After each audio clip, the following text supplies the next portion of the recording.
WWE Survivor Series War Games 2024 s'est tenu dans la nuit du samedi 30 novembre au dimanche 1er décembre 2024. C'est ça le catch à 10 ans et je vous remercie infiniment pour les retours que vous avez fait sur la vidéo rétrospective qui est sortie ce week-end. Chaque année au Survivor Series, c'est l'anniversaire de la chaîne et chaque année au Survivor Series, j'ai l'impression de râler.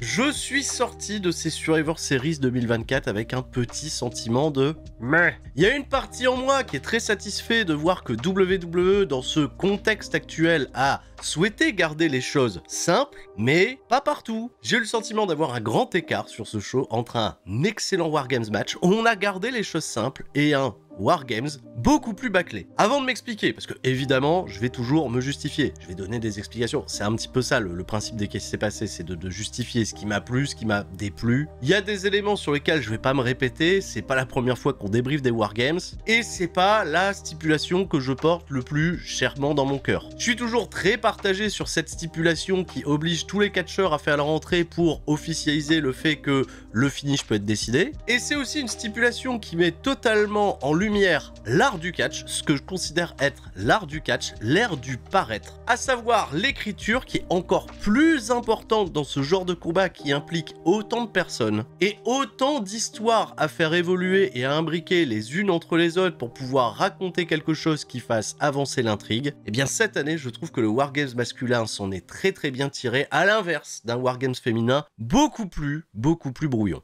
Ouais, salut à tous, c'est Sturi. On est parti pour voir qu'est-ce qui s'est passé au Survivor Series. Et en plus, j'ai fait une petite sélection de vos retours sous Twitter dans le post dédié. Et j'ai lu par exemple à plusieurs reprises. Je ne sais pas pourquoi j'ai trouvé le pay-per-view ennuyant, peut-être trop prévisible, pas mauvais, mais déçu. Ça, je pense que c'est principalement dû à un problème de grosse attente vis-à-vis de WWE. Il y a un tweet par exemple de WrestleVotes que j'ai trouvé assez lunaire. Il avait dit ok, il n'y a pas tant de surprises, il n'y a pas tant de choses épiques dans ce Survivor Series parce que arrive Saturday Night Main Event, la saison de Netflix, la route de WrestleMania avec, entre autres, la tournée d'adieu de John Cena, les featuring improbables, bref, on va garder les choses particulièrement fortes et épiques pour ce lancement de saison, et vraiment j'insiste, hein, Netflix, c'est la clé. Hein. Et cette exigence, je pense qu'aussi elle est due à un autre point, on a connu une WWE en 2024 dans une ambiance de folie, hein, coucou Backlash, coucou également les autres sorties en Europe qui ont souvent deliver à ce stade, et le dernier Survivor Series s'était terminé de manière totalement épique avec le retour de CM Punk. Et donc l'autre problème significatif de ce War Games à Vancouver, c'était principalement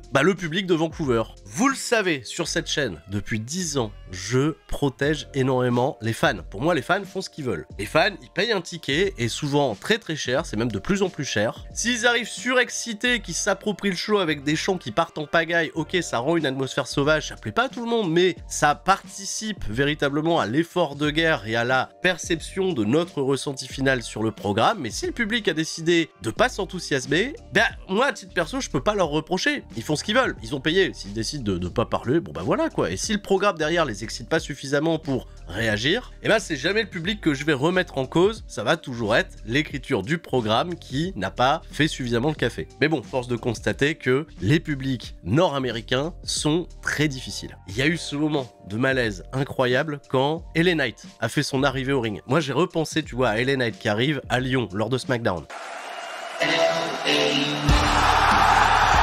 Une pop nucléaire, une ambiance de fou, des records de décibels probablement battus à ce moment-là. Cette année, au Survivor Series War Games à Vancouver, LA Knight, il a fait son entrée. WWE, ils ont affiché le compteur de décibels qui n'a jamais dépassé les 90. Tu vois, alors là, maintenant, on sait, hein, les compteurs de décibels, ça fait plus de 110 en France, 90 seulement à Vancouver. Ah ouais, ça paraît piqué, hein. Et Triple H, en conférence de presse, la mauvaise foi incarnée, qui vient nous dire quelle atmosphère incroyable à Vancouver, on n'arrivait même plus à s'entendre dans la Gorilla Position. And, you know, they were loud.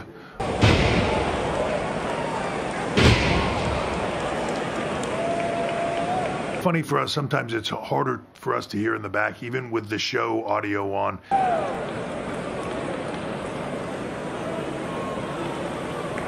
MDR. Après l'arrivée à l'arène des principales superstars impliquées dans ces Wargames, nous sommes partis pour le premier combat de la soirée. Bianca Belair, Rhea Ripley, Bayley, Naomi et Io Sky font face à la championne Nia Jax, Tiffany Stratton, Candice LeRae, Raquel Rodriguez et Liv Morgan. Entrée individuelle pour tout le monde. Joyeux anniversaire à Naomi qui est venue avec un petit chapeau fait. Peut-être qu'elle célébrait aussi les 10 années de la chaîne CSL Catch. Bon. Entrée super badass pour Rhea Ripley qui arbore un masque particulièrement stylax. Des cornes sur le front, des cornes sur la tête. J'ai presque eu peur au niveau des cornes que ça fasse de l'ombre à Stephanie Vaquer qui vient d'arriver du côté de NXT. Encore une fois, aucun échange de regard entre Bayley et Io Sky. Ah, c'est frustrant vraiment. Et c'est d'ailleurs Bayley qui va être la première à ouvrir les hostilités pour son équipe. Je rappelle les règles, les deux premières catcheuses vont combattre pendant 5 minutes. Après, il y a une arrivée toutes les 3 minutes. Les temps ont été plus ou moins bien respectés. Et dans le choix des premières à débuter, on a une habitude à la WWE, c'est d'envoyer les workhorses. D'envoyer celles qui sont capables, on va dire, d'assurer quand même un peu de work rate pendant des combats qui vont durer plus de 40 minutes. Et bien côté des heels, on a l'arrivée des catcheuses successives. Là aussi, Tiffany Stratton est venue sans sa mallette. Liv Morgan arrive la dernière accompagnée de Raquel Rodriguez et c'est Nia Jax qui va être choisie pour y aller la première. Déjà, c'est, et vous en conviendrez quasiment tous, très risqué de faire ouvrir le show avec Nia Jax, qui malgré ses progrès perceptibles, peut-être plus pour certains que d'autres, elle va en plus de retrouver Bayley avec qui elle a pas la meilleure des chimies. Elle va devoir occuper cette position de général des rings jusqu'à la fin du show, surtout que les babyface ont l'avantage numérique. C'est casse-gueule, mais on va admettre. Bon, il y a un autre truc qui fait pas sens. Nia Jax, c'est celle qui normalement doit être la moins investie dans le programme. Tout simplement pourquoi elle a fait une promo à SmackDown il y a quelques semaines, où elle a insisté auprès de Tiffany Stratton que les guerres par équipe, ça l'intéressait pas, elle est déjà la tête de la division féminine de SmackDown, pourquoi elle irait s'emmerder? Eh ben dis donc, elle s'emmerde. Elle s'emmerde vachement quand même pour cette équipe. Elle démarre la première. Elle participe au combat pour donner l'avantage numérique au Monday Nitro précédent. Storytelling, respect des choses qu'on s'est dit dans les weekly, on s'en bat les couilles. C'est vraiment le triste ressentiment que j'ai quand je vois l'écriture de cette division, et surtout si tu la compares à la division masculine, on met beaucoup plus de soins, beaucoup plus d'efforts pour écrire une certaine cohérence. Bayley contre Nia Jax, c'est pas ouf. Non, c'est pas ouf. C'est beaucoup de phases arrêtées, on va juste respecter un processus d'écriture qui fait sens, étant donné que c'est une babyface qui va venir renforcer Bayley après. Nia Jax, elle domine. Elle est présente et forte. Au moins ça, c'est la championne quand même, au moins ça. La seconde arrivée au ring, c'est Naomi. Ça fait sens. C'est la dernière challengeuse au titre de Nia Jax. Elle vient aider sa pote Bayley. Elle perd du temps, comme beaucoup de catcheuses qui vont perdre du temps à aller sortir des objets sous le ring pour pouvoir attaquer Nia Jax avec. Et elle nous sort une arme qu'on n'a absolument pas vu venir, et j'ai eu très peur que le vieil homme au loin soit de retour dans sa gorilla position. Elle nous a sorti un abattant de chiottes. Voilà, l'abattant du chiotte. Pour le foutre sur la tête de Nia Jax et lui porter un stink face. Oui, ça mérite presque son jingle, c'est fun. Mais on va évoluer, on devient mature sur cette chaîne CSL Catch. Non, je vous le dis, on devient mature. Un peu de travail en équipe brouillon entre Naomi et Bayley sur Nia Jax. On va terminer cette séquence par un surpassement. Nia Jax, elle a pris un surpassement quand même, bravo à elle. Et Tiffany Stratton, ça fait sens. C'est la seconde derrière Nia Jax. Elle veut aller au ring et elle est doublée par Candice LeRae, qui, on le sait, vis-à-vis de Nia Jax, entretient un rapport un peu conflictuel avec celle qui détient le Money in the Bank. C'est un petit peu la clé pour le jour où tout va splitter. Donc ça, c'est peut-être la chose qui a été la mieux écrite de tout ce Wargames féminin.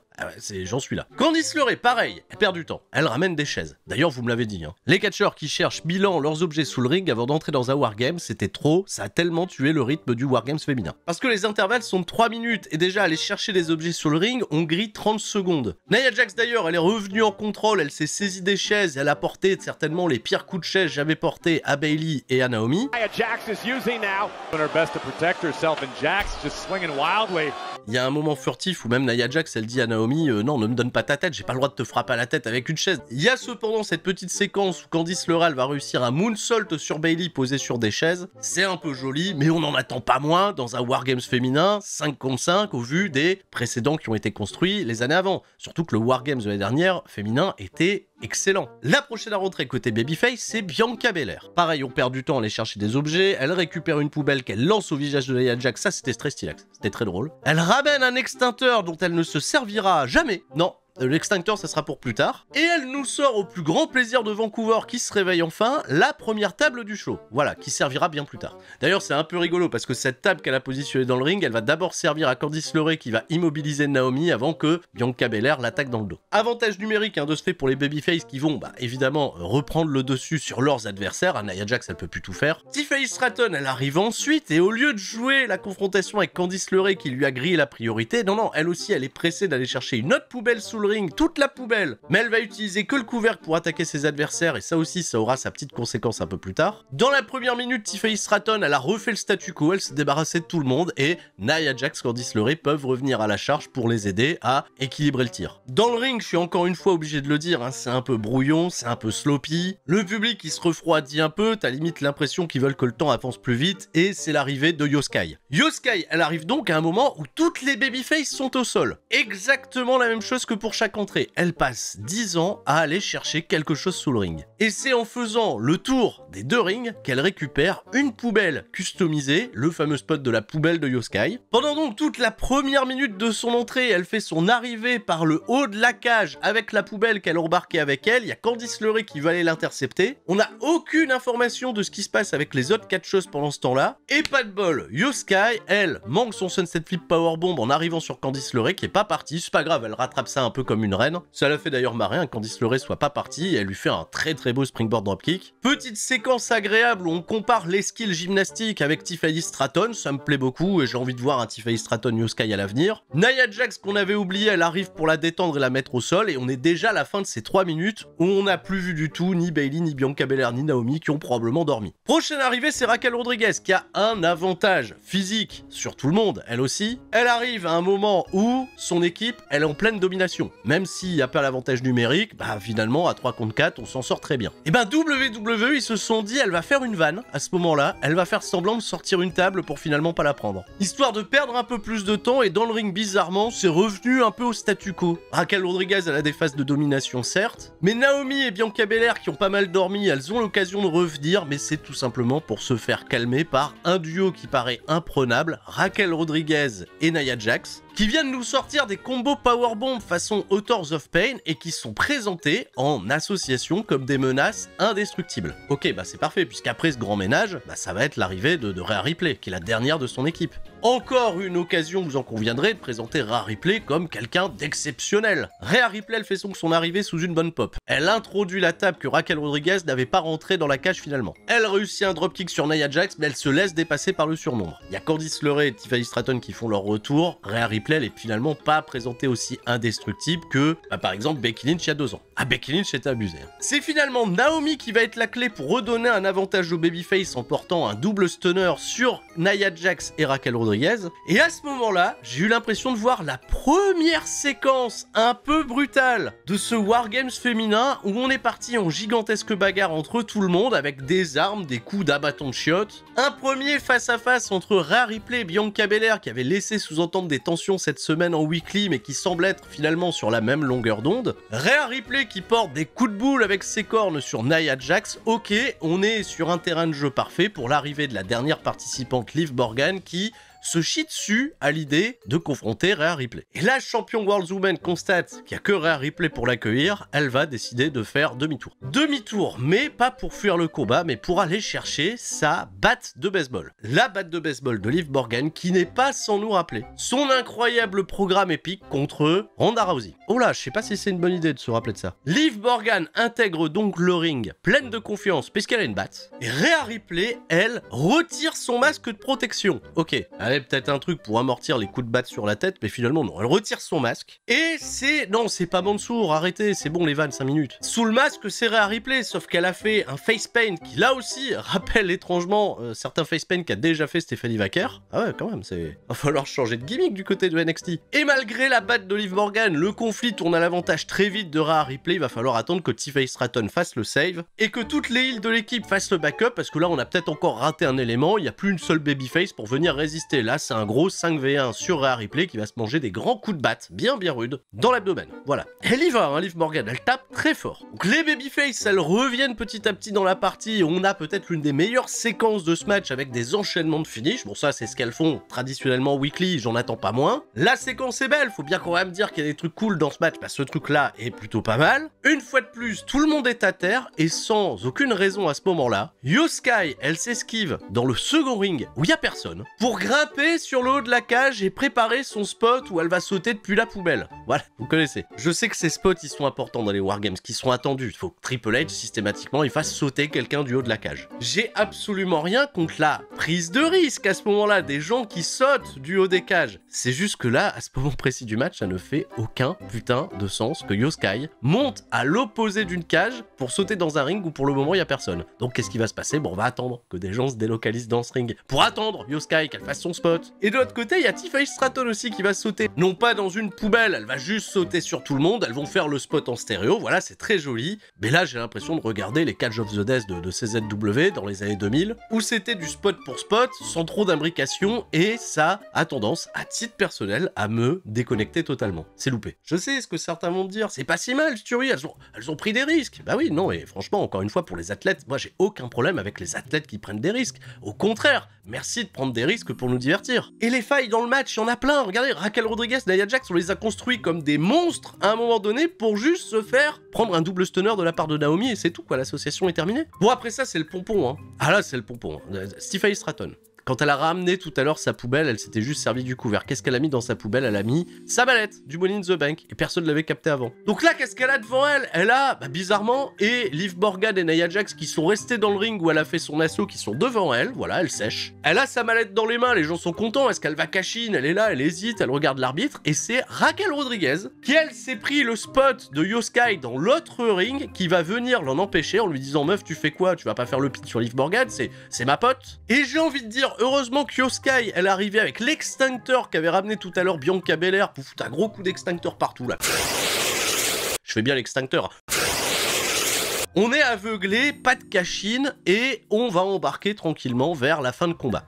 Qui va pas faire sens, là aussi. Dans les Wargames, vous savez, à ce moment-là du match, il faut faire le tomber sur l'un des compétiteurs pour pouvoir remporter la victoire. Il n'y a pas de question d'élimination. Les éliminations, en fait, on les écrit, car on va successivement porter des gros moves pour que certains catcheurs ne participent plus à la suite des opérations. La première personne qui va se retrouver en dehors de l'équation, partiellement, j'insiste, c'est Raquel Rodriguez. Parce que pendant qu'il y a eu le coup d'extincteur, Rhea Ripley, elle l'a subtilement menotté. Parce que Liv Morgan, elle voulait menotter Rhea Ripley, elle a récupéré les menottes, elle a subtilement menotté Raquel Rodriguez à la vitesse de la lumière. C'est la deuxième fois, d'ailleurs, que Rhea Ripley, là, elle fait le coup des menottes à la vitesse de la lumière. Elle va trop vite pour menotter des gens. Tu te souviens pas? 2022. Je me rappelle de tout, frère. Toujours bien plus forte que Ponce et Rivenzi au The Event il y a 2 ans. Elle est menottée, certes, mais elle peut encore atteindre des gens. Raquel Rodriguez, ça aura aussi son importance. Pour supprimer les gens, c'est bien, il y a des tables, alors on va poser des tables. Candice LeRae, c'est la prochaine à succomber, elle va se prendre non pas un powerbomb de la part de Bianca Belair, mais un alley-oop,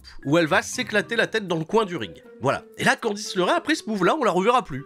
Et Tiffany Stratton, qui a été présentée forte, elle, on va plus la revoir après un banal pump kick de la part de Naomi. Mais il n'y a même pas un plan sur elle pour en faire des caisses, t'as l'impression que c'est juste un bête move qui traîne là, comme ça, pour déconner. Nia Jax, elle va vouloir porter un Samoan Drop sur Bianca Belair, et Io Sky et Bayley vont la sauver, et Io Sky et Bayley, enfin, elles ont une confrontation, elles vont se relever ensemble, se regarder, limite enfin découvrir qu'elles font partie de la même équipe.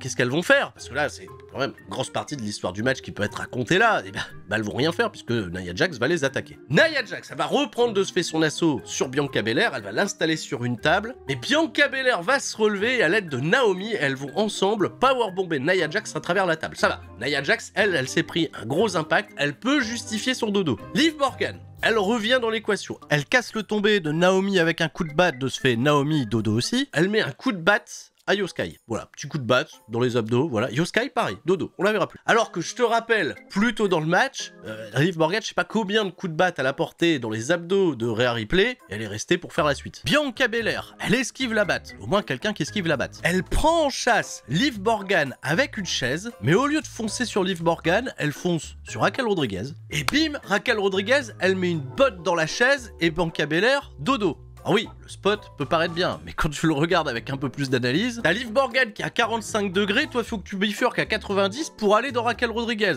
C'est un peu con. Bayley, elle va pas faire la même erreur, mais elle va se faire avoir. Raquel, elle parvient à combiner avec Liv, et il y a un Oblivion qui est porté sur une chaise. Vous en conviendrez, Liv Morgan, elle est présentée assez forte. Elle a quand même réussi à mettre hors d'équation 4 de ses 5 adversaires. Peut-être aussi un problème, ça, quand Liv Morgan c'est la MVP de ton match, c'est que c'est étonnant. Faites les calculs, il nous reste plus que qui? Rhea Ripley, Liv Morgan. Rhea Ripley, elle va tenter de porter son Riptide, mais elle oublie que Raquel Rodriguez, elle est encore debout, là, elle peut attraper des gens avec ça, avec sa menotte. Elle va redonner donc brièvement l'avantage à Liv Morgan qui va positionner Rhea Ripley sur la table. Liv Morgan, elle va monter sur la 3e corde. Rhea Ripley, elle va pas l'attendre non plus 10 ans, bah ça va, elle s'est relevé des coups de batte de tout à l'heure quand toutes les autres filles sont mortes. Elle va suivre Liv Morgan sur les cordes, lui porter un Riptide à travers la table. Le bump final est très très beau, il est bien pour le business et Rhea Ripley remporte la victoire. De ce fait, victoire des babyface qui sont toutes contentes, voilà, elles célèbrent sur la cage, l'image est belle, mais tous les conflits qui ont été racontés un peu maladroitement de semaine en semaine pendant les weekly, aucun de ces conflits n'a trouvé d'avancement, ni même de conclusion au sein de ce combat, qui finalement a juste servi à reconstruire encore un peu plus une rivalité dont on n'en a plus rien à foutre aujourd'hui, celle entre Rhea Ripley et Liv Morgan. On en a soupé. Et le pire, c'est qu'à l'heure actuelle, c'est Io Sky, la prochaine challengeuse au titre de Liv Morgan. Voilà. Donc bravo pour les spots, bravo pour l'énergie qui a été déployée pour l'exécution de certaines prises dans le combat. En termes d'écriture, je vais pas me rejustifier. J'ai, je pense, dit un maximum de choses qui me confirment que ce Wargames féminin était vraiment pas bon. Étrangement déçu que le Wargames féminin n'ait pas ou peut exploiter les tensions évoquées hier à SmackDown. Un échange de regards de Bayley et de Io Sky de 10 secondes, un tease de cash-in et c'est tout. À part ça, le match aurait pu être identique avec aucun passif entre les dames. Tu vois, si je viens même à plusieurs reprises à lire ma plus grosse déception, pas de cash-in dans le Wargames féminin, parce que limite vous étiez plein à vouloir ce cash-in se dérouler dans un combat où il y a 10 lutteuses impliquées, on sait pas comment les règles évoluent. Et depuis qu'elle a remporté le Money in the Bank, Tiffany Stratton, il n'y a pas un pay-per-view où Nia Jax n'est pas impliquée, où elle a pas tenté de faire un cash-in. Où elle a pas tenté, en tout cas, de nous mettre le doute sur est-ce qu'elle va le faire, est-ce qu'elle va pas le faire. Bah finalement, on en est là, quoi. En novembre, il s'est toujours rien passé. Et enfin, je ne comprends pas pourquoi donner une victoire à Ripley sur Morgan alors que Io Sky est l'aspirante à son titre. Bah, très probablement qu'ils vont mettre le titre sur Io Sky pour que Rhea Ripley, elle remporte la feud contre Liv Morgan sans devenir championne pour la tenir éloignée. Voilà, c'est... Bien, bon, on va voir ce que Survivor Series nous propose ensuite, et je vous rassure, il nous a proposé des choses bien plus agréables.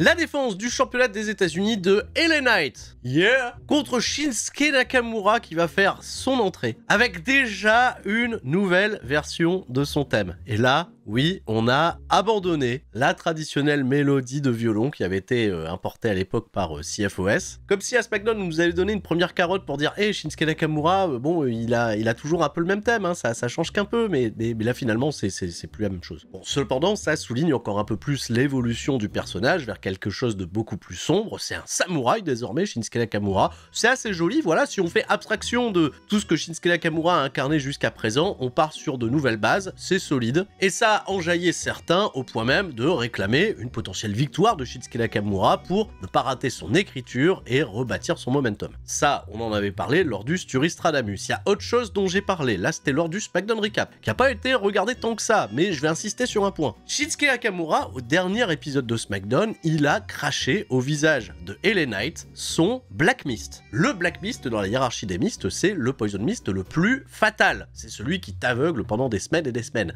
Est-ce qu'ils y ont fait référence dans ce combat? Pas du tout. LA Knight, il est arrivé pas du tout handicapé au niveau de sa vision, ça n'a rien raconté. Il a livré un match comme si de rien n'était. LA Knight, il a été quand même présenté assez fort pendant son règne de champion des États-Unis. Et ben, figurez-vous qu'au terme d'un combat de moins de 10 minutes. Après, cependant, une succession d'enchaînements plutôt chouettes, avec des faux finishes plutôt pas mal. Un DDT, ça n'obtient pas un compte 2-3, plus en 2024. Le DDT, c'était Jack Roberts dans les années 80. C'est un move de transition aujourd'hui. Un Burning Hammer de LA Knight, magnifique, porté sur Shinsuke Nakamura, qui lui aussi n'obtiendra qu'un compte de 2. Ça aussi, c'est un move de transition, on dirait presque le traitement du Canadian Destroyer aujourd'hui. C'est la modernité, je pinaille, c'est la modernité. Une succession de contres qui va amener Shinsuke Nakamura à refuser de se relever pour se manger le finish de LA Knight. Il va rouler sur la partie entre les deux rings, où il y a justement ce petit support métallique, pour contrer LA Knight et lui porter un reverse DDT, plutôt fatal. Puisque Shinsuke Nakamura, il aura juste à dérouler son Kinshasa dans la nuque pour remporter la victoire 1-2-3 et devenir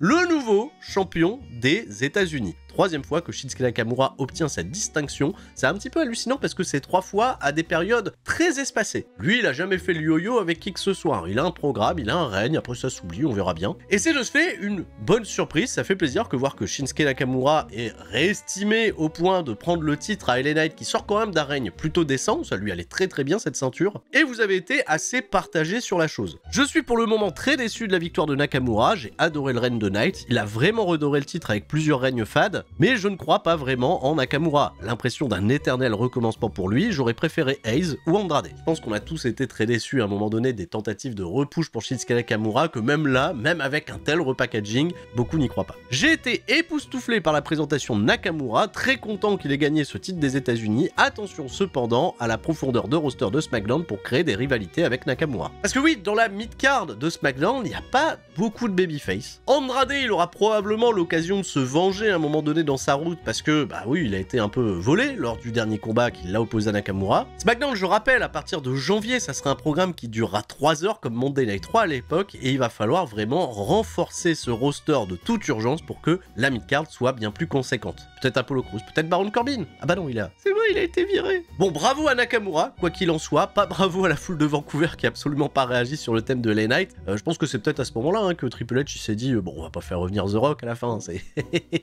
Ah, vu qu'il n'y a pas beaucoup de réactions.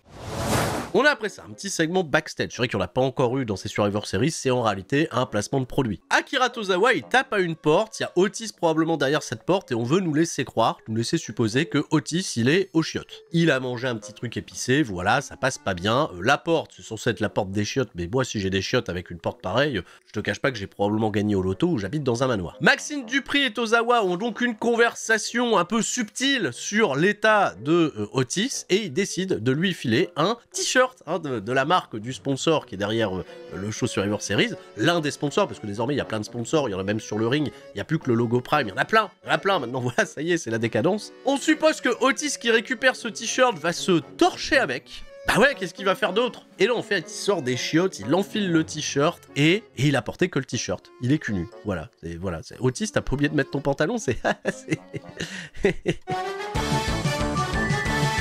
Non, stop, j'ai dit la maturité sur ce seul catch, enfin, non, il est pas revenu, le vieil homme au loin, quand même. Allez, match pour le championnat intercontinental, où Bron Breakker va défendre contre Ludwig Kaiser et Sheamus. L'attention, les montées crescendo en weekly, la compétition autour du championnat intercontinental fait rage, puisque c'est un championnat qui est très disputé depuis le dernier WrestleMania, avec le règne de Sami Zayn, les défenses de titre contre Chad Gable, la montée de Bron Breakker qui lui a ravi, Bron Breakker qui défend, qui perd contre Jey Uso, on fait un petit yo-yo, Bron Breakker reprend le titre derrière, Ludwig Kaiser, Sheamus qui monte. Le titre intercontinental, je trouve, a une excellente utilisation jusqu'à présent. Et on s'attend à un banger et on aura un incroyable banger. Le Triple Threat était le match de la soirée, chacun brillait à sa manière et mention spéciale à Sheamus qui nous a sorti encore un giga banger. J'espère qu'il aura à jour son titre intercontinental. L'histoire du match, c'est Bron Breakker et Sheamus qui veulent régler leur conflit. Il y a Ludwig Kaiser un petit peu en weasel qui veut s'initier entre tout ça et qui se fait dégager. On va laisser les adultes discuter. Kaiser, il est pas considéré comme une menace importante. Alors Kaiser, il va réussir à retrouver des petits moyens de revenir dans le combat. S'attirer la hit et être toujours celui qui va se faire casser la gueule de manière la plus épique. Soit par un impressionnant shoulder block à l'extérieur du ring. Imaginez quand même la détente qu'il faut avoir pour Bron Breakker pour porter un tel shoulder block. Soit par un moment très visuel où Sheamus va se relever derrière lui. Tu sens son souffle chaud sur ta nuque. Finalement, le conflit va peut-être se régler entre Bron Breakker et Sheamus, avec un Sheamus qui va réussir à porter son Brock Kick pour malheureusement un compte de 2, pas pour un dégagement de Bron Breakker, mais c'est Ludwig Kaiser qui s'était fait oublier, qui a retiré l'arbitre du match. Kaiser va réussir à se débarrasser de Sheamus, mais se faire intercepter par une spear qui est venue de nulle part. Alors elle a été produite de manière à ce qu'on ne voit pas Bron Breakker arriver sur Kaiser, mais on a eu un autre angle de caméra et la spear est colossal. C'est incroyable, un Bron Breakker, il est capable de réussir certaines des plus belles spears du business, mais aussi il y en a certaines qui sont totalement éclatées. Breakker va donc remporter la victoire en battant Sheamus, et non pas Ludwig Kaiser. J'ai bien aimé qu'ils aient terminé entre Bron Breakker et Sheamus, parce que Sheamus, il y a eu ce petit espoir qu'ils réussissent à contrer avec un Brock Kick. Peut-être pour nous mettre un petit peu plus en pitié Sheamus en se disant, oh, ce serait bien qu'il remporte un jour ce championnat intercontinental, et je pense que l'effet a été réussi. Un match très convaincant qui offre plusieurs pistes pour l'avenir, la storyline pourrait se poursuivre, je serais pas gêné. l'année. Vous avez crié au génie, vous avez crié au banger, vous avez pour certains crié au match de la soirée. Eh bien, je vous rejoins en partie sur plein de ces déclarations. Un très agréable moment, et de se faire un Survivor Series qui continue voilà, de prendre une pente ascendante. Dernier combat avant le Wargames masculin Bloodline contre Bloodline, c'est le championnat World Heavyweight qui est défendu par un Gunther en perte de confiance contre son challenger Damian Priest, qui lui, quand il a pas le Judgment Day pour lui casser les couilles, on l'a bien vu de semaine en semaine, il gagne en intensité, il gagne en crédibilité. Construit très très fort Damian Priest, la bonne attitude. Il va, dans ce début de match, nous raconter tout ce qui a été laissé sous-entendre pendant les précédents weekly, il va mettre une branlée à Gunther. Et pas n'importe quelle branlée, c'est pas des strikes, c'est pas de la grosse branlée, c'est tout simplement le battre sur son terrain, à savoir celui de la technique, celui de la lutte un peu traditionnelle. Il réussit des magnifiques bras à la volée, il garde les positions au sol. Gunther, il est vexé, il est obligé de battre en retraite, d'aller à l'extérieur du ring, de se dire ok putain ouais il est pas mauvais, puis je doute quand même, hein, Gunther il doute beaucoup, et on sait pas du tout ce qui pourrait mal se passer pour Damian Priest, mais après un petit échange, il va commencer à montrer des signes de douleur au niveau de l'épaule gauche. On est un peu hésitant à sortir la carte ou non de la kayfabe injury, mais bon ça va être une kayfabe injury puisque Gunther très rapidement va profiter de cette brèche pour attaquer exclusivement l'épaule de Damian Priest et raconter la suite du combat. Tout fait sens, tout est cohérent, le combat va durer près de 20 minutes, j'ai pas vu le temps passer. Damian Priest, à chaque fois qu'il va amorcer des combats, il va toujours être rappelé par cette blessure à l'épaule qui finit par l'handicaper. Il y a des échanges d'atémie, de coups de pied en stéréo, c'est vraiment très très bien. Gunther, petit à petit, il va s'agacer puisqu'il n'arrive pas à venir à bout de Damian Priest, qui va réussir à revenir, il va rater son premier crucifix powerbomb parce que bah oui, l'épaule fait trop mal, mais le passer quand même en seconde instance, mais perdre un petit peu de temps pour aller faire le tomber, et Gunther s'en dégage. Je me suis dit ça va, le Source from Heaven, il peut l'amener avec le bras droit, il a pas besoin du bras gauche, bah il va quand même vendre le bras gauche puisqu'il en a besoin pour soulever Gunther, ça lui fait mal. Et Gunther à ce moment-là, il nous sort une Kimura Lock des enfers pour essayer de plier Damian Priest une bonne fois pour toutes, qui va quand même réussir à atteindre les cordes. On se retrouve dans une séquence un peu similaire à ce qui s'était passé au SummerSlam où Gunther avait réussi à battre Drew McIntyre, c'est-à-dire on est sur la 3e corde, Damian Priest va glisser, il va s'écraser l'entrejambe dans les cordes,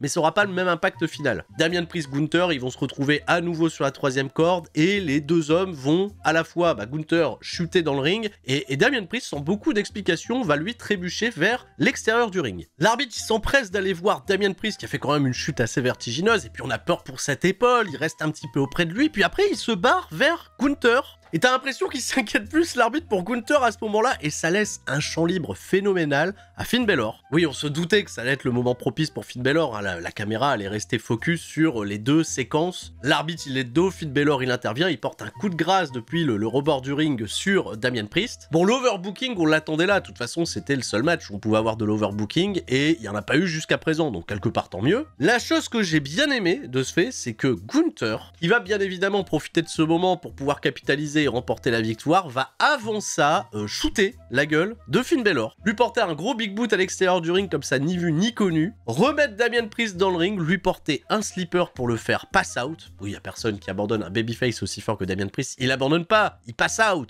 Quoi qu'il en soit, le résultat est le même, Gunther conserve son championnat World Heavyweight sans avoir repris l'entièreté de sa confiance. Est-ce qu'on va pas se diriger dans un combat triple menace pour le titre poids lourd entre Gunther, Damian Priest, Finn Balor lors du Royal Rumble? Alors ça pourrait en prendre le chemin, mais je vais pas pronostiquer pour le Royal Rumble. Il y a des échéances qui arrivent beaucoup plus vite, peut-être plus importantes. Il y a Saturday Night Main Event, il y a aussi le premier Monday Night Raw qui sera diffusé sur Netflix, où on peut raconter quelque chose de fort, peut-être même un nouveau champion. Quid de ce qui se passera ce soir à Monday Night Raw, parce que ça va redistribuer les cartes. Est-ce que Gunther aura un nouveau challenger désigné, ou quelqu'un qui va se réhisser au haut de la carte pour raconter avec lui le prochain arc narratif, ou est-ce qu'il va pas tout simplement intégrer celui du Judgment Day qui est resté en suspens, et qui allait, je l'avais dit au Sturistradamus, fatalement reprendre. On nous a quand même dit que Damian Priest était mis dans un ring, la blague. Alors j'ai bien aimé ce commentaire parce que Damian Priest, c'est vrai qu'il fait pas toujours l'unanimité, moi je le trouve exceptionnel à la WWE. T'aurais posé la même question en 2016, j'aurais répondu oui sans hésitation parce que j'ai pas apprécié vraiment le travail de Punishment Martinez à l'époque de Ring of Honor. Il était très imprécis, il ratait beaucoup de trucs. Tout son travail du côté de NXT, ça l'a recentré, ça l'a rendu beaucoup plus efficace, et c'est ça aussi qui est beau dans l'art du catch, c'est de paraître être un mec incroyable, et je pense que Damian Priest a cette stature aujourd'hui de pouvoir prétendre à bien plus qu'être un mec en chasse pour le titre, hein. Il peut à nouveau reprendre ce championnat, je pense, à n'importe quel moment et être un champion crédible. Donc voilà, Netflix, les politiques, qui sera l'attraction principale? Est-ce que le championnat World Heavyweight sera consacré pour occuper cette place principale pour l'année 2025? Nous le découvrirons. Là, il va falloir être patient. On arrive à la pièce maîtresse, le main event, Bloodline contre Bloodline. Avant ça, 26 minutes quand même pour souffler un peu. C'est WWE, c'est un pay-per-view de WWE. Ça va durer, cela dit, un peu plus de 3h30 au final. Je m'attendais à 4h. Bon, on nous a rappelé que à Monday Night Raw, il y aurait la célébration des 10 ans du New Day, le tournoi pour le championnat intercontinental féminin qui débuterait, rappel aussi sur la future carte de Saturday Night's Main Event avec Cody Rhodes qui fera face à Kevin Owens du championnat universel indisputé sera mis en jeu, puis un long clip de présentation de tout le programme Bloodline contre Bloodline qui est plutôt bien foutu, l'alliance improbable entre CM Punk et Roman Reigns qui a été bien illustré lors du dernier épisode de SmackDown. J'ai présenté le SmackDown Recap. Quelle est la faveur qu'a accordé Paul Heyman à CM Punk que si celui-ci se montait clément et aidait justement cette Bloodline de Roman Reigns à remporter la victoire. Le décor est planté, il est facile à comprendre et voici toute la Bloodline de Solo Sikoa qui vient unie au ring. C'est Tama Tonga qui a été choisi pour ouvrir les hostilités. Tama Tonga, il fait bien gaulerie, il grimpe sur la cage, il amuse un petit peu le public. Puis arrive l'équipe de Roman Reigns,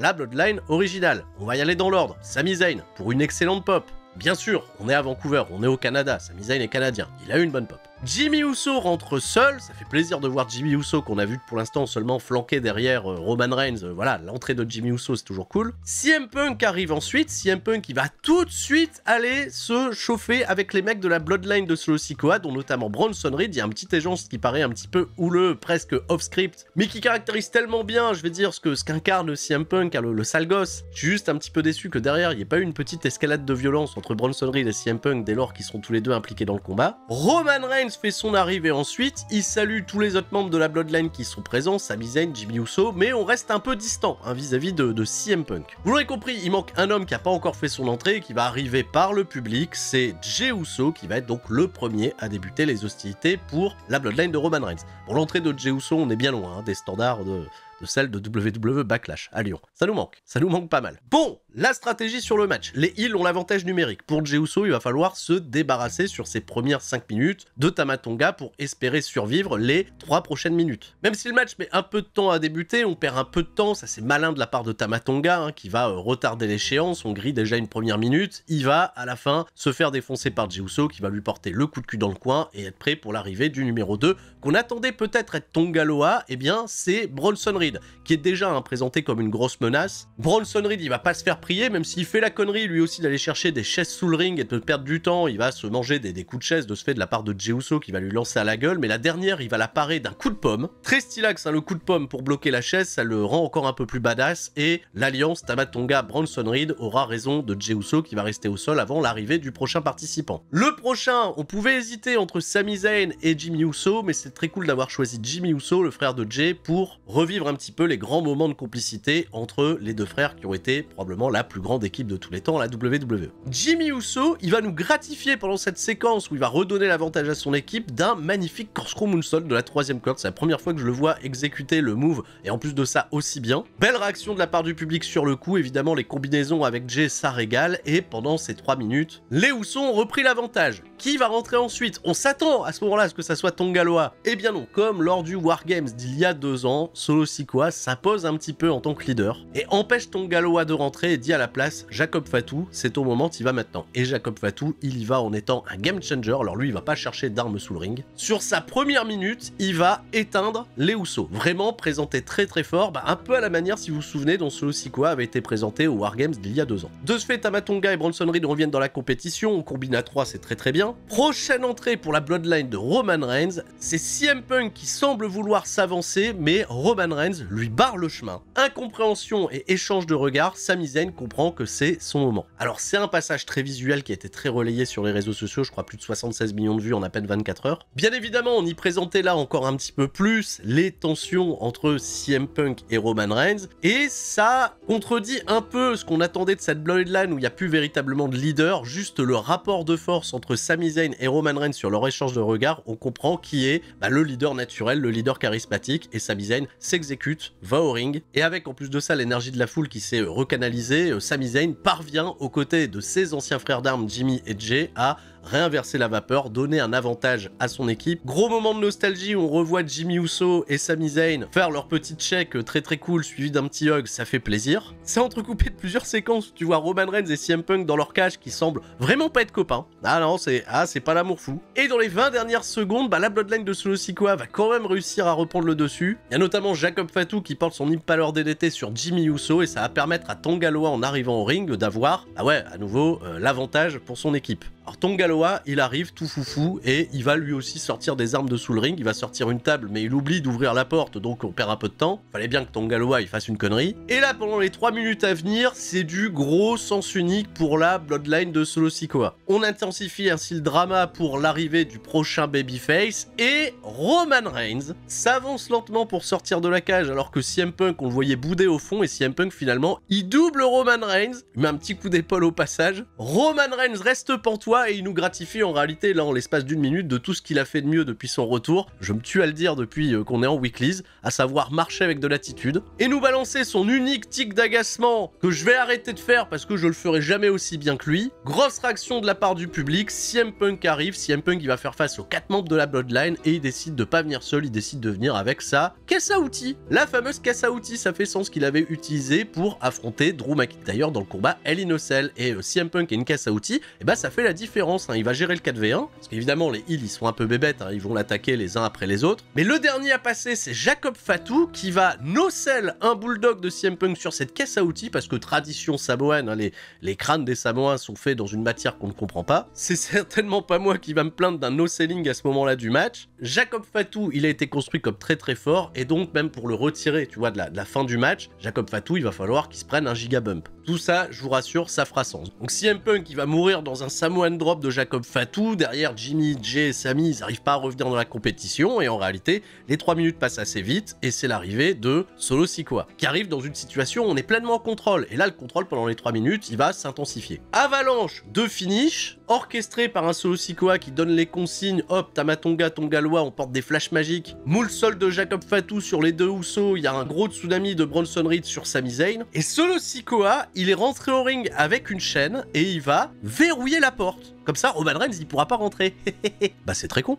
Non, mais Solo Sikoa, si Roman Reigns, il peut pas rentrer dans le Wargames, comment le match va débuter officiellement? Il faut que Roman Reigns, il soit dans le ring. Et puis l'arbitre, on peut pas faire rentrer l'arbitre non plus. Alors on arrive à ce moment, un peu incompréhensible. Roman Reigns, ça y est, c'est le dernier à faire son entrée. Il s'avance lentement parce que Roman Reigns, il marche lentement. Avec de l'attitude toujours, je vous rassure. Et Roman Reigns, il voit que c'est fermé. Il fait à l'arbitre, t'as les clés. L'arbitre, il lui dit, non, j'ai pas les clés. Et Solo Sikoa, il a oublié que Roman Reigns, il avait peut-être une compétence qu'il avait pas estimée dans son arbre des compétences, il va grimper à la cage. Il peut grimper, c'est vrai qu'il peut grimper à la cage. Et là, grosse erreur de la part de l'équipe de Solo Sikoa, parce que du haut de la cage, Roman Reigns, non, il va pas sauter sur tout le monde. Les mecs, ils vont y aller les uns après les autres, et Roman Reigns, il va juste se contenter de les repousser, ils vont arriver, voilà, les jambes entre les cordes, on leur claque la tête dans la cage, et Roman Reigns, il saute, mais de la 3e corde, voilà, pour faire un beau crossbody sur tout le monde, un peu capillotracté, mais de ce fait, Roman Reigns, pendant sa première minute d'action, il est à nouveau en contrôle. Et Roman Reigns, qu'est-ce qu'il fait? Il va aller relever tous les membres de son équipe. Pendant que celle de la Bloodline de Solo Sikoa, elle revient aussi fraîche, et on a encore l'impression d'avoir ce sentiment de statu quo, où on va avoir 5 contre 5 et le grand règlement final. Alors, est-ce que toute cette première partie a servi à quelque chose? Est-ce que tous les finishes qui ont été portés juste avant ont encore véritablement une signification? On va appeler à la jurisprudence des Wargames, mais c'est vrai que cette stipulation, elle aura peut-être ses limites à un moment donné. Bon, je sais qu'en réalité, je pinaille, mais au fond de vous, je sais que la plupart en ont rien à foutre. Fait notable, important, toujours intéressant pour le storytelling, Roman Reigns, il a relevé tout le monde, sauf CM Punk. Toi, tu te démerdes. De ce fait, face à face entre CM Punk et Roman Reigns, et c'est Paul Heyman qui va arriver à ce moment-là, qui dit non, il faut rester unis, il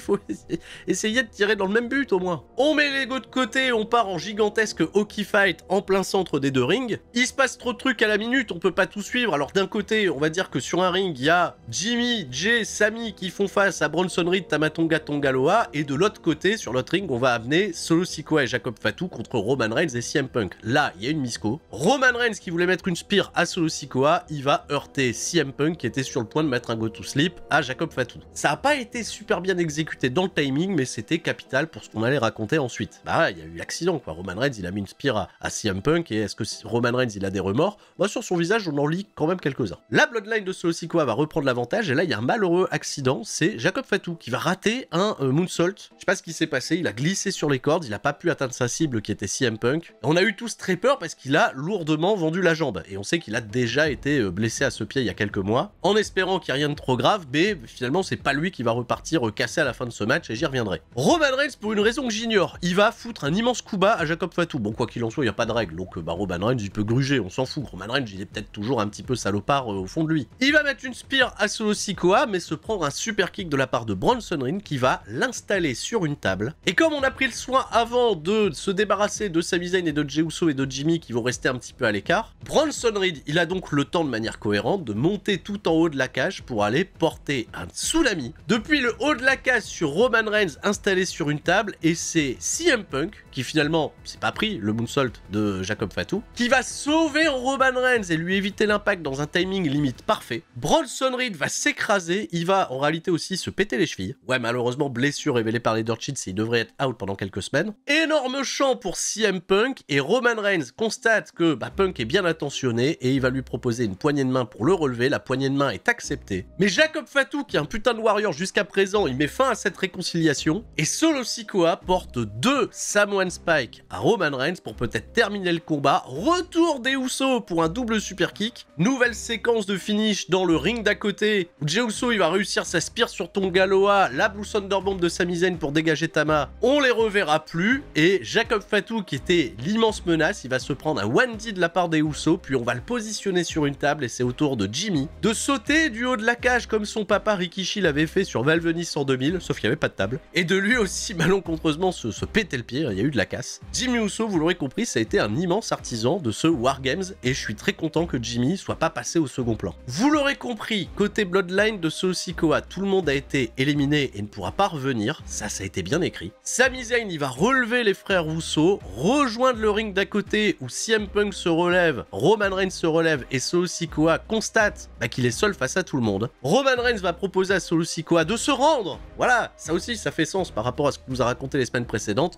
mais Solo Sikoa, tel l'âme d'un guerrier, il est prêt à aller au combat, il va se faire calmer par tout le monde, avalanche de super kick, le Helluva Kick de Sami Zayn, le go to sleep de CM Punk enchaîné par la spear de Roman Reigns qui va conclure les débats, victoire de l'équipe Bloodline originelle. On a gardé les choses, j'ai trouvé, assez simples, et ça a été très lisible pendant quasiment l'intégralité de ce match. Tout n'a pas été parfait, mais c'était très très bien, et bien en réalité, en vrai de vrai, à ce moment-là, j'étais convaincu que le moment était si chill que pas d'overbooking après ça, c'était bien. Il n'y aura pas d'overbooking, il va y avoir des longs échanges bien évidemment à nouveau entre Roman Reigns et CM Punk qui vont pouvoir se serrer la main et se remercier d'avoir été présents l'un pour l'autre. Paul Heyman qui regarde ça au loin, qui est très content, les mecs célèbres, ils claquent la pause, feu d'artifice, on sort de la cage, CM Punk qui va retrouver Paul Heyman, qui va lui dire ouais tout ce que tu veux, j'accorde ta faveur, pas de problème, ça a été très discret mais ça aura son sens quand même pour la suite, et on ne sait pas quelle est la suite. Roman Reigns, petit câlin aussi à Paul Heyman, on repart ensemble, on fait une dernière pause finale, et oui, pas de The Rock. Ah ouais, certains sont déçus parce que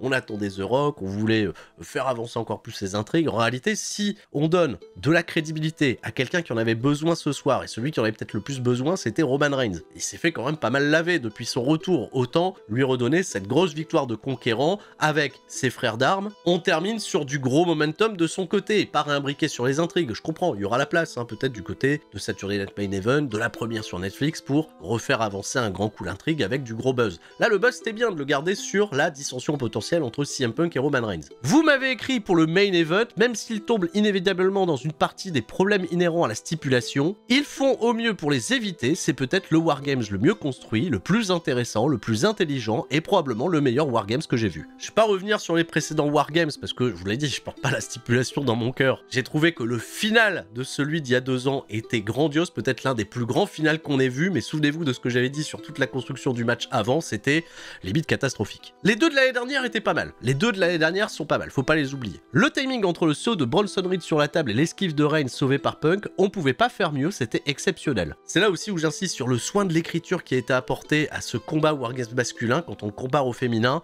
Ouais, il y a des privilégiés, hein, là c'est évident. En conclusion, Survivor Series, bah ouais, un loupé, j'ai l'impression vraiment avec le Wargames féminin, un match Shinsuke Nakamura et les Knights qui a pas engagé tout le public, mais qui a donné un bon effet de surprise à la fin, et tant mieux, moi j'aime bien être surpris. On est monté crescendo petit à petit, mais est-ce que ces Survivor Series Wargames vont marquer l'histoire? Bah peut-être pour démarrer quelque chose d'intéressant, d'intriguant en tout cas, avec cette association Roman Reigns, CM Punk, One Night Only peut-être, mais il y aura probablement des conséquences à tout ça qui trouveront plus de sens dans la route de WrestleMania qui, j'ai l'impression, a déjà débuté. Hunter fait trop traîner ses storylines, si on regarde, on n'a pas avancé depuis des mois, on a toujours Liv Morgan contre Rhea, Damian contre Finn, la OG Bloodline contre la Bloodline, tous les PLI sont des angles pour construire WrestleMania. Ah ouais, j'ai dit, hein, c'est la route de WrestleMania, hein. C'est toute l'année en réalité la route de WrestleMania maintenant. Alors je peux comprendre que c'est assez frustrant d'avancer limite dans un mode couloir, parce que cette histoire de Bloodline, elle s'est pas terminée, hein. Roman Reigns il est pas reparti avec le Hula Fala, donc on se doute qu'il y aura down the road un Solo Sikoa contre Roman Reigns pour pouvoir rétablir Roman Reigns à la tête de la tribu, probablement. Damian Finn, j'ai envie de dire, c'est évident, c'est vrai que Rhea contre Liv Morgan... Bah encore une fois, hein, c'est le manque de soin à l'écriture de cette division féminine qui me fait, à titre personnel, vraiment décrocher. J'ai vraiment du mal avec les Wargames, il n'y a pas ou peu de rythme au début jusqu'à ce qu'il y ait les 10 catcheurs sur le ring. De plus, ce type de match devrait être occasionnel et pas un truc qui revient chaque année pour les PLI qui portent son nom. Alors je suis à la fois d'accord et pas d'accord, je pense que les Wargames c'est une bonne chose parce que c'est quand même quelque chose qui d'aspect est très visuel, c'est un très bon moyen de mettre fin à une querelle entre deux clans dominants. Pour les problèmes d'écriture par rapport à ce type de match, c'est vrai que j'y ai pensé et on y a réfléchi quand on était en live react, est-ce que ce serait pas mieux d'y mettre des éliminations dès le début du match pour faire grimper le suspense, et ça serait peut-être un peu moins brouillon à lire. C'est tout pour moi, pour ce qu'est-ce qui s'est passé des Survivor Series Wargames 2024. Alors j'ai pris mon temps pour faire beaucoup d'analyses, désolé de ce fait si cette vidéo est un peu plus longue qu'à l'habitude, j'espère pour autant que vous l'aurez apprécié. On va se retrouver très vite pour le Raw Recap qui sortira peut-être mercredi, hein, histoire que je souffle un peu après les grosses sorties vidéo hein, que vous avez eues ces précédents jours. Je vous dis à la prochaine, c'était Sturi, merci encore pour les 10 ans. Le plus important, vous le savez depuis longtemps, restez fort, tout le monde reste fort, et ciao, bye bye.